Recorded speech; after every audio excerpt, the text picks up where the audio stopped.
So with the Uncanny X-Men for the next little bit, it's kind of like a hodgepodge of different random things that they're going through and like side adventures and like related articles, like and more Dazzler, of course.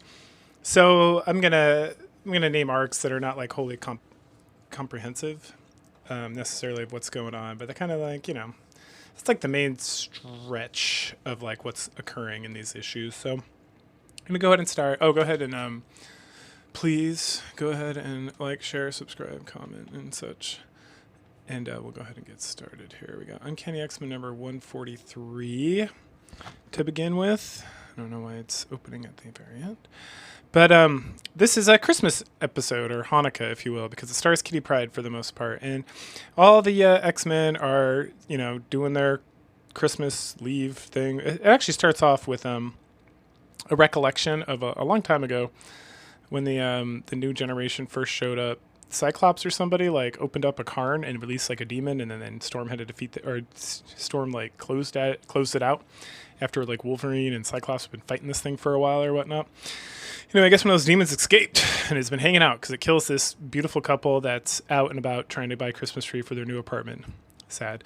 Then at the X Mansion, Kitty Pryde is learning how to turn on and off the X-Bird, or not the X-Bird, the Blackbird, their ship. And Angel's there, and then we meet Mariko finally gets introduced to the X family, and Nightcrawler steals a kiss, so Wolverine almost kills him and then apologizes. And then Kitty steals a kiss with a, what do you call it, a mistletoe for Peter Rasputin, Colossus, and then everyone kind of jets out of there, and then leaving Kitty all by herself, and she's kind of like, that's fine. Cyclops calls, and he's like, he what's he been up to? He's getting a job working a boat with Lee Forrester, who's one of Cyclops' many, many, many love interests. Thus far, he's had two, Jean and the Phoenix, who are two different things, if you're not following. But Lee Forrester's next one. Oh, also, though, this is the fourth, because the third was, what's her fuck? From, not the Defenders, the Heroes for Hire. It was, the Chinese lady. Or no, she's Japanese. I'm sorry. I apologize, everyone. The something Colleen Wing, that's her. Okay, so anyway, so all by herself, Kitty decides to put on her uniform and practice in the danger room, and she hears an alarm, and she finds the demon. Oh no, the demon chases after her, and it's Home Alone kind of. She's just running around that mansion, getting the mansion to attack the guy or the demon, using the danger room, running around. Eventually, she gets the Blackbird. She uses like the exhaust port or the whatever on the creature from the Blackbird, and like messes up real good. But then at the last second, we see like a scary demon hand reaching out to her from the fire, and she's like, "Oh no!" Meanwhile, the rest of the X-Men show back up, and Kitty's like showered and sitting by the fire reading a book. I guess what the X-Men brought. They brought her parents, for Hanukkah, because she's Jewish. Don't forget. Very important. And then Aurora's like, "Hey, were you in my room?" And Kitty's like, "Well, about that." And she kind of reveals the whole thing. And then we find out from like the captioning that the monster was just it was dying naturally, and so Kitty just had to like avoid it, and she did. So mission accomplished. Good job, Kitty Pryde. You're the best. Later on, you are the best. Right now, you're still kind of like, "Oh, I'm a dumpy kid." The next issue, Cried Despair, which is issue number 144, involves the Man-Thing, who's cool. He's like the Swamp Thing, but way more, I don't even know what to call it, like less fun, but more immortal. And he's out in the swamps in like Louisiana, I'm going to assume, because I'm from there, so why not? And this guy's sad about like his wife being dead, and then he shoots himself, and then Despair shows up. Despair is literally despair. The Marvel universe has like a lot of like death is a woman, despair is this guy, there's Nightmare. There's a lot of like kind of these. It used to be like horror comics as well, and they just kind of merged them with like, they merged everything. So like every Marvel Atlas comic that's ever existed is like part of the Marvel 616. It's kind of ridiculous. Anyway, so Man-Thing goes to fight Despair, but he sets him on fire and then laughs. Meanwhile, Cyclops is hanging out with Lee, and he's joking around with the guys. Back at the X-Mansion, they're trying to fix up all the mess that Kitty made, and Wolverine and Nightcrawler give her a hard time because they're super bros, and then she cries and runs off. So the Nightcrawler goes and gives her a parka because it's winter and snowing, and to try to make amends. And he's like, "Ooh, I kind of really pissed her off." Back to Cyclops. He is cheating at pool, and then Lee, who clearly is in love with him, and Cyclops recognizes that, gets him on a swamp boat, and they ride off to her like family estate, which is this plantation in like the swamp, and Despair's pretending to be your dad, and oh no. So then Despair pushes Cyclops through like a series of nightmares, which includes like killing the X-Men and killing Jean Grey and all this stuff, and finally he kind of like breaks out of it and then jumps out of this like tower or the building and crashes into the ground. He survives somehow, like 3 stories up it looks like. And good thing Man-Thing's there to help, and so they team up and they go back in, and Despair's like tormenting Lee Forrester, and he again sets Man-Thing on fire, and then Cyclops is trying to shoot him, and Despair keeps jumping around, and finally he's like, okay, I got an idea. So he tricks Despair into getting close to him, then he grabs him and leaps at Man-Thing, and because Man-Thing lives off, he's like an empath, he lives off the emotions of others. Because Cyclops was brave, he's able to finally fight Despair, and then like he's on fire, Despair's on fire, the whole house is on fire. Cyclops grabs unconscious Lee Forrester, gets the fuck out of Dodge, and rides off on the swift boat, and not a swift boat, the swamp boat. And then, you know, we get like, oh, and the whole thing burned down and everyone was dead, except Man-Thing's fine because he's one with the swamp, and as long as he's in the swamp he's immortal, and Despair is also like a concept, so he can't be killed either. Victory.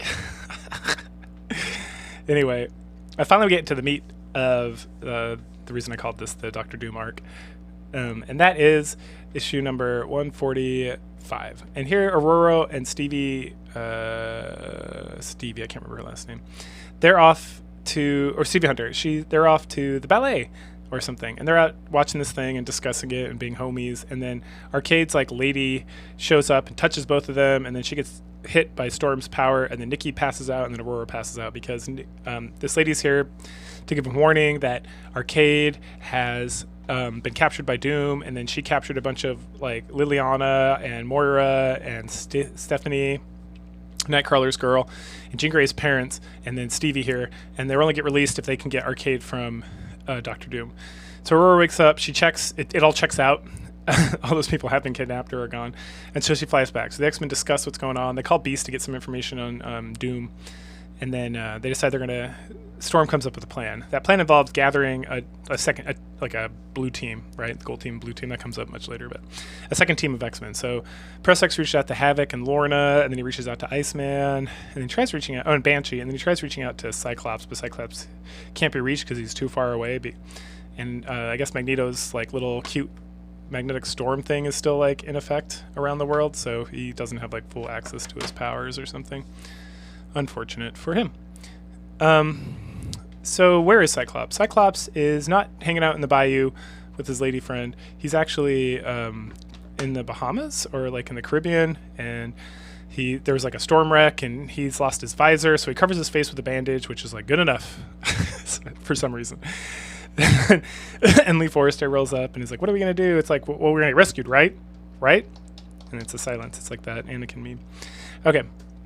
So then Storm explains the plan. Her, Colossus, Nightcrawler, like the main team is going to go talk to Doom, while the scrubs, which are Iceman, Banshee, Havoc, and Lorna, are going to go try to rescue the people from the arcade. And Kitty is sick, apparently. We see her for like 1 second, and she looks completely different than she normally looks. Anyway, so they head off to Dr. Doom's Isle of Seclusion, and Aurora flies in, and then Doom invites her to dinner, and they start eating dinner and having a nice chat. Meanwhile, the rest of the X-Men like sneak in, and they start fighting. There's like these these like invincible robot guys, beat the shit out of them. And then while Doom and Aurora are enjoying dinner together, Arcade just rolls up, and he's like, what up? And she's like, you're not a guest, or you're not a prisoner, you're a guest. And Doom's like, correct. And so she zaps him, and then he zaps her with this thing that turns her whole body into like chrome. And the X-Men bust in right then, and then he turns all of them into chrome, except obviously Colossus because he's metal, but then he zaps him. And he's like, aha, gotcha. So Dr. Doom is beating the X-Men. What now? We're going to find out. So we start off, and there's a great big storm, and Dr. Doom's like, that's interesting. It looks like this might be something Storm's doing. And then right behind him is Storm. Oh my goodness. And he's like, Storm, come here. All right, go get me some tea or some shit. And she's like, yes, master. And it's like, oh, what did she do? That's so incredible. And then Arcade kind of rolls in. He's like, ha, I guess you beat me. The X-Men couldn't beat you. That was our bet. So you'd let me go or something? And then Dr. Doom and him have some back and forth. And then Arcade's like, so you killed all the X-Men? And Doom's like, nah. look over there. There's I got a trap. I got traps for all the X-Men. Specially made them just for them because Doom he's like a noble villain, and he has set up experiences for them to go through somehow in the last like 24 hours, where they can't escape, but they have to use their wit, intelligence, and their capabilities. So Nightcrawler's stuck in a cage. We has no idea where he's at, or what if he's going to teleport into rock or stone or something. Colossus is on a little island in like a whirlpool that's sinking, and he's like, oh, I can just dive down. I got metal stuff. But then every heavy object that goes down there gets shot with lasers, and that would definitely kill him or something. Angel is in like a bird's cage, and the second he leaves, there's like lasers that shoot out. So he has to he's sitting there thinking about that. And finally, Wolverine's in like a crazy upside down world where he can't rely on his senses, and he has like some recollection of losing his control when he's been confused, or like his berserker rage taking over, and how he felt like he's had it under control with the X-Men, but being here makes him want to berserk again. And when he's like all distorted, and there's like 0G, and he's having like a real tough time with all that. Meanwhile, Storm walks in with the tea, and he's like, oh my gosh, Storm is like it's so funny. Arcade's like, Storm is like one of the most mentally resilient people in the X-Men, besides Cyclops and also Wolverine. So she's like right in the middle, I guess. Because I guess Angel's an X-Men now. So, and Cyclops is gone, so I guess technically she's the second most, but he doesn't reference Cyclops. Anyway, and Doom is like, what? No. And then the Storm takes off her face, and it's a robot. And then Doom points to the statue that he made in the last issue of Storm, but we see that like this crazy Storm, it's a lot of saying Storm, the statue of Aurora, and we see this crazy storm, and it's like creating a hurricane on like the East Coast, wherever Doom's like hiding out for now. We get some more kind of bullshit with that, just like different people being affected by the storm. The first one is Cyclops and Forrester, who are trapped on that island, remember, and he lost his goggles. And I guess the island is nearby enough where this hurricane's affecting them, and they're like in a lot of trouble, and like his Band-Aid that he's covering his eyes with pops off, and she sees like the laser eyes, and he's like, I can explain. And she's like, I'm very interested to know more, but maybe later. He also says something about Jean Grey at some point. And then we get like the Navy or something is like, oh no, there's this crazy storm, what are we going to do? And then at that point, we switch over to the rest of the X team, which is Banshee, Iceman, Havoc, and Polaris, who have found their way to Arcade's like little death game.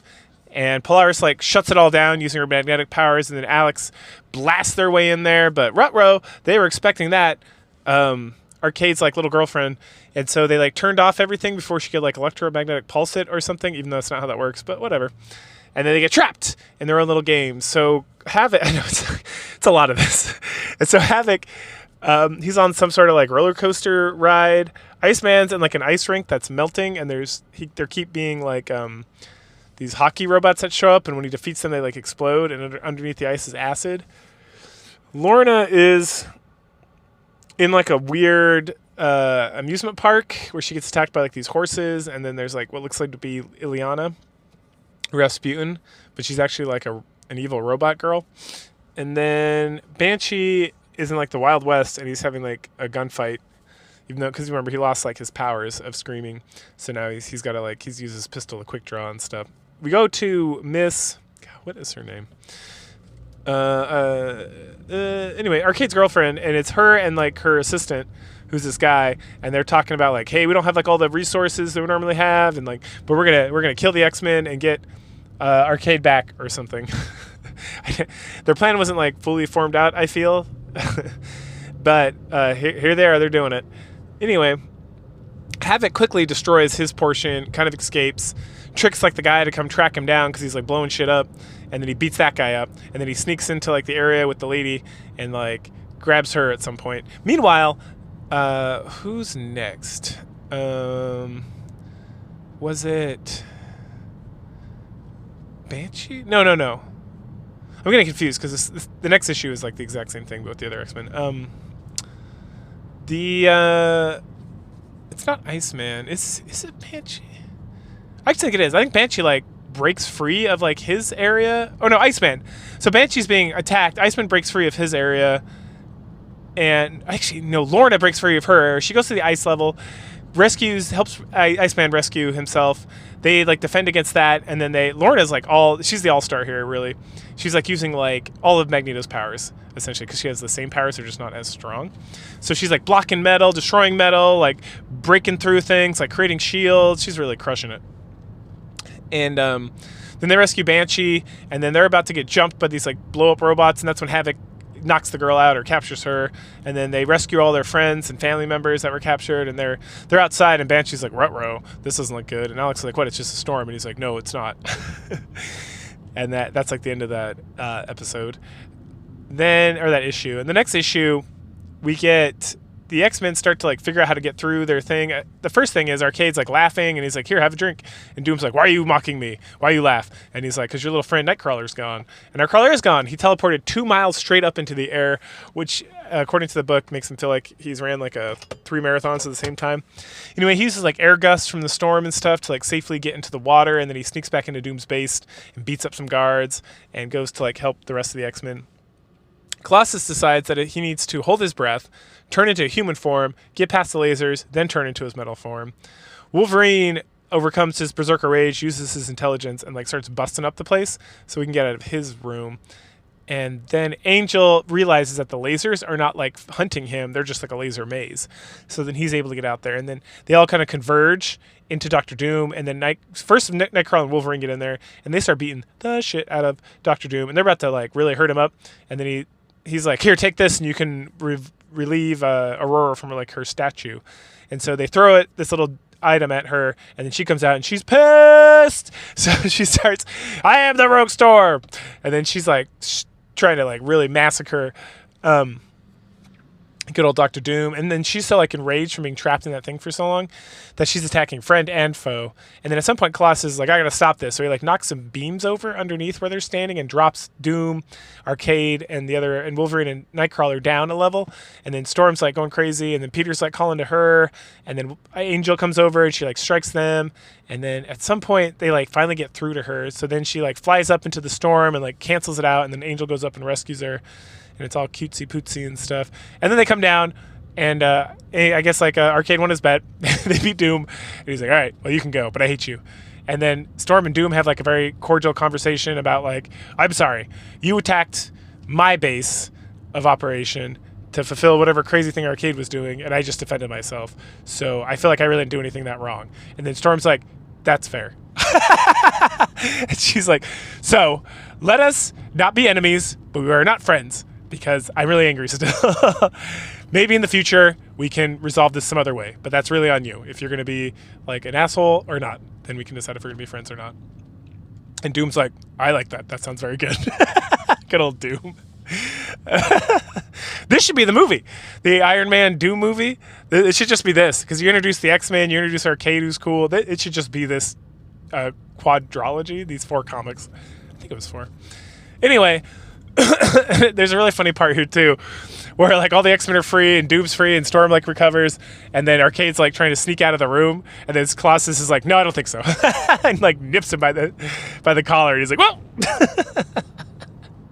And Doom's like, I'll take care of you. So that's cutesy pootsy.